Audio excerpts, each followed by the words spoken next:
Welcome back.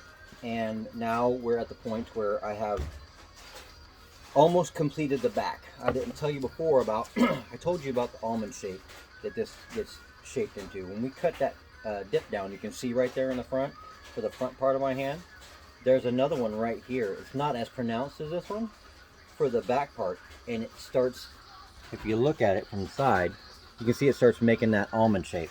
The rest of it at the bottom, we haven't done this. This is the front side. We haven't done that yet. I'm holding this in my hand because it's the last sword that I made, and I want to give you an idea of what it's going to come out like. You can see where it broke right here. This is generally where it breaks, and I forgot to tell you about this last time. When we're cutting into this dip right here, you got to make sure there's not a severe bend to that dip. So as you're making this little valley that you're going to put your hand in all the way around, you have to feather this back right here. So you take this rasp and you lightly make it match up, you know, so it's a clean, smooth, as you can see right here, it's a smooth. I think I made this one a little bit too small right there, and I think that's the reason why it ended up breaking, because the rest of the blade you can see is not as small as right there on that spot, and that's generally where it'll break if you don't pay attention, you cut it too small or whatever. And I think this might have been a smaller piece of rattan in the first place. So when I was cutting it down, I threw a wrap and it snapped on the back side. That's the back side, that's the front side. And if you look at it, that's what I was telling you about, you can see the little finger grips. There's my trigger finger, and there's the rest of them for my other fingers right there, you know. And there's the back part of the handle.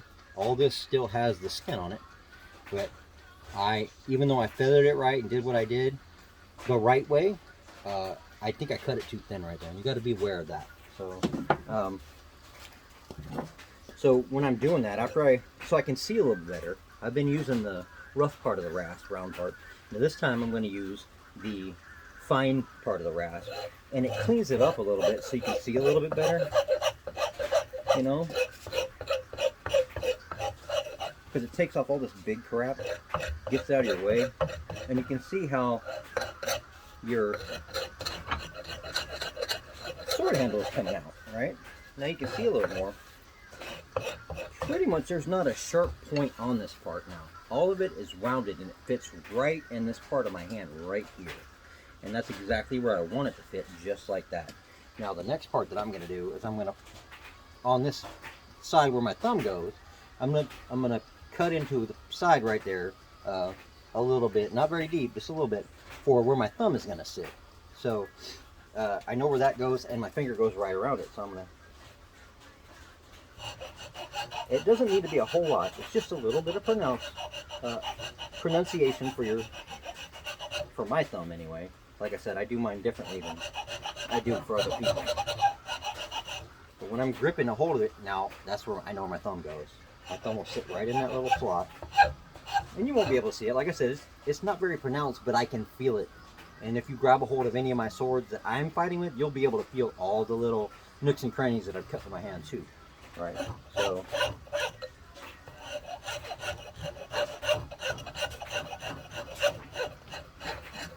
feathering it back in.